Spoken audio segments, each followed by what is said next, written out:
Hello साथियों, नमस्कार। आप सभी का दिशा स्टडी में स्वागत है। तो सभी प्रतियोगी परीक्षाओं को ध्यान में रखते हुए डेली साथियों साइंस के क्वेश्चन को चलाया जा रहा है। साइंस के क्वेश्चन हुए और रीजनिंग के क्वेश्चन हुए, सभी को चलाया जा रहा है। तो इसी के साथ चलिए साथियों हम स्टार्ट करते हैं और आप लोग ज़रूर सपोर्ट करिएगा, चैनल को ज़रूर सब्सक्राइब करिएगा, ठीक है।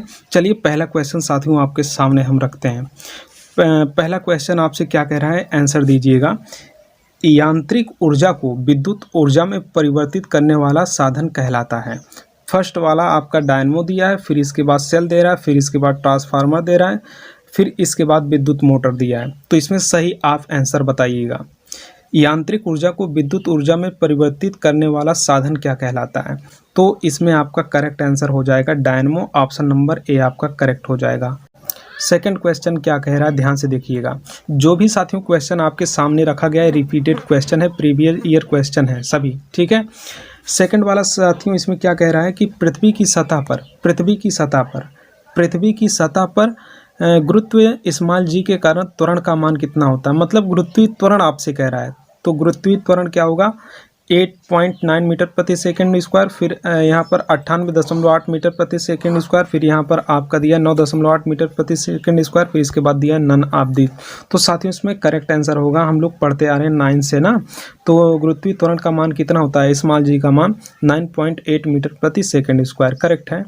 तो देखिए आइए हम अगले क्वेश्चन की तरफ चलते देखेंगे कि बैरोमीटर किसको मापने का उपकरण है। बैरोमीटर द्वारा क्या चीज़ मापा जाता है वही आपको बताना है। तो पहला जानवरों में ज्वार, दूसरा दिया है वायुमंडलीय दाब, तीसरा ऊष्मा दिया है और चौथा इनमें से कोई नहीं। बैरोमीटर द्वारा याद रखना बहुत इंपॉर्टेंट क्वेश्चन है हर प्रतियोगी परीक्षाओं में जिसमें साइंस आपका आता है, ठीक है ना, उसमें इस प्रश्न अधिकांश देखने को मिलता है। ठीक, वायुमंडलीय दाब किसके द्वारा मापा जाता है? बैरोमीटर द्वारा मापा जाता है। साथियों अगर हम अगला क्वेश्चन देखें, इसमें क्या कह रहा है, कौन सा हार्मोन पुरुष के द्वितीयक लैंगिक लक्षणों के विकास को नियंत्रित करता है? कौन सा हार्मोन पुरुष के द्वितीयक लैंगिक लक्षणों के विकास को नियंत्रित करता है? तो इसमें आप याद रखिएगा टेस्टोस्टेरोन, ठीक है ना, टेस्टोस्टेरोन, ठीक है, टेस्टोस्टेरोन हार्मोन है, ठीक है। इसी के कारण क्या होता है, पुरुषों के द्वितीय लैंगिक लक्षण का विकास होता है। तो यहाँ पर आपका करेक्ट ऑप्शन ए हो जाएगा। तो यहाँ पर अब अगला क्वेश्चन देखते हैं। अगला साथियों इसमें दिया है आपका, कौन सा रोग विषाणु द्वारा होता है? कौन सा रोग विषाणु के द्वारा होता है? ठीक है, विषाणु के द्वारा, जीवाणु के द्वारा नहीं, विषाणु के द्वारा। तो इसमें साथियों आपका हैजा, निमोनिया, मलेरिया क्या चीज़ आपका है? ऑप्शन आपके सामने है, जल्दी से बताइएगा। तो यहाँ पर आपका इन्फ्लुएंजा बुखार जो है ये किसके कारण होता है? किसके कारण होता है? विषाणु के कारण होता है। इसमें आपका करेक्ट आंसर हो जाएगा, आपका बी वाला करेक्ट आंसर हो जाएगा। आइए अगला देखते हैं। अगला क्वेश्चन परीक्षा की दृष्टि से बहुत ज़्यादा इम्पोर्टेंट है, हालांकि सभी इम्पोर्टेंट है लेकिन ये भी ज़्यादा इम्पोर्टेंट है। चरक संहिता पुस्तक किसके लिए है? साइंस के लिए चल रहा है ना क्वेश्चन। तो यहाँ पर आप बताइएगा, चिकित्सा पर कि धर्म पर कि योग पर, इनमें से कोई नहीं। तो चरक संहिता है, ये पुस्तक है किससे संबंधित है? चिकित्सा से संबंधित है। इसमें याद रखिएगा ऑप्शन नंबर पहला करेक्ट हो जाएगा ना। चरक संहिता किससे हो जाएगा? ये चिकित्सा से संबंधित है।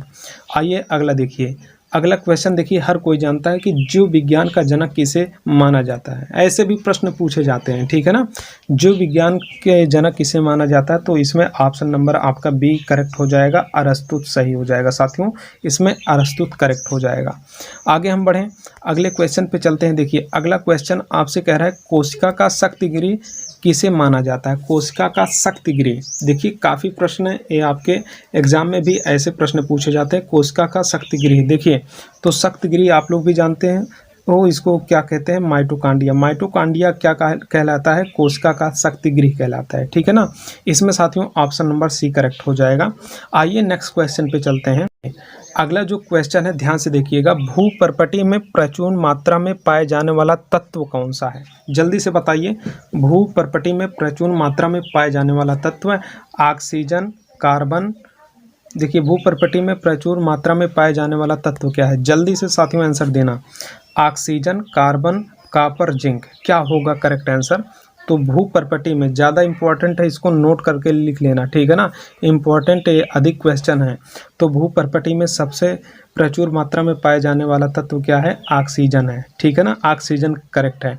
अगर आपसे पूछ ले कि ब्रह्मांड में, ठीक है ना, ब्रह्मांड में सबसे अधिक पाए जाने वाला कौन सा एलिमेंट है, तो हाइड्रोजन। हाइड्रोजन, इसको याद रखना, बहुत पूछा जाता है ना। अगर ब्रह्मांड में पूछे तो ब्रह्मांड में सबसे ज़्यादा पाए जाने वाला तत्व क्या हो जाएगा? हाइड्रोजन। जबकि भूपर्पटी में प्रचुर मात्रा में पूछे तो साथियों इसमें क्या होगा? ऑक्सीजन होगा, करेक्ट आंसर हो जाएगा। आइए अगले क्वेश्चन की तरफ हम चलते हैं।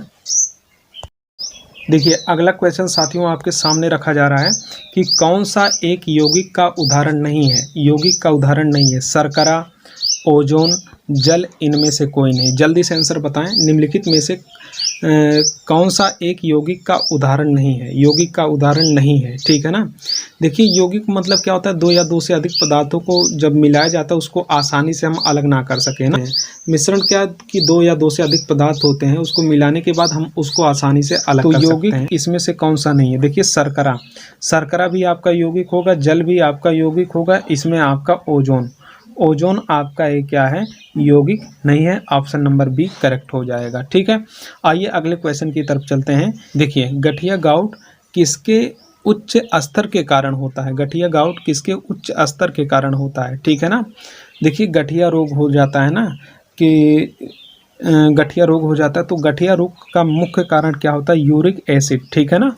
इसमें आपका करेक्ट आंसर होगा यूरिक एसिड। इसमें आपका साथियों करेक्ट आंसर हो जाएगा यूरिक एसिड।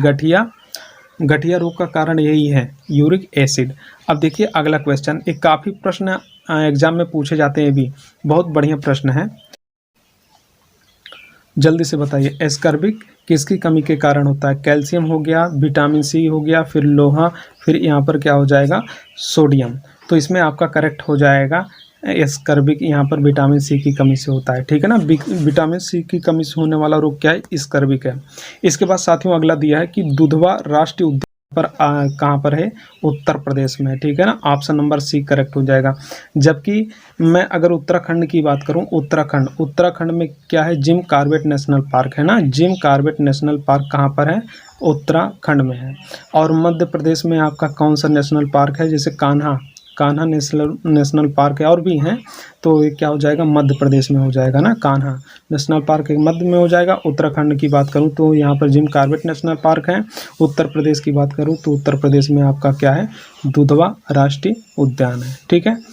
तो साथियों अगले क्वेश्चन की तरफ चलते हैं। अगला क्वेश्चन देखिएगा। अगला क्वेश्चन क्या कह रहा है?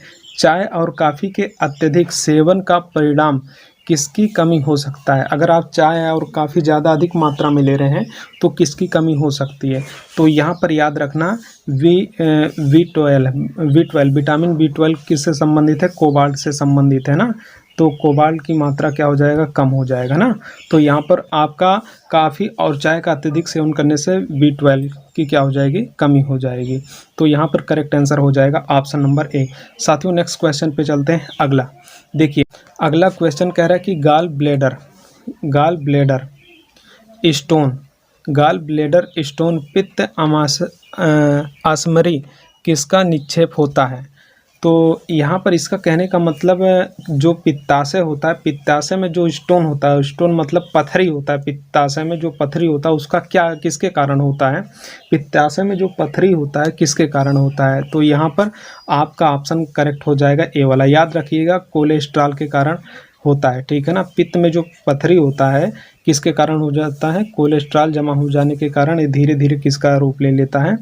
पथरी का रूप ले लेता है ना। तो यही आपका सही हो जाएगा। अब देखिएगा नेक्स्ट क्वेश्चन देखिएगा, रुधिर के थक्के बनने में सहायक विटामिन कौन सा है? ठीक है, रुधिर के थक्के बनने में सहायक विटामिन कौन सा है? डी, B1, C, K कौन सा है? इंपॉर्टेंट क्वेश्चन है, ठीक है ना। इसका करेक्ट साथियों आंसर हो जाएगा के। इसका क्या हो जाएगा? के आंसर करेक्ट हो जाएगा ना। रुधिर के थक्के बनने में सहायक विटामिन कौन सा? विटामिन क्या हो जाएगा? के हो जाएगा। अब देखिएगा अगला क्वेश्चन।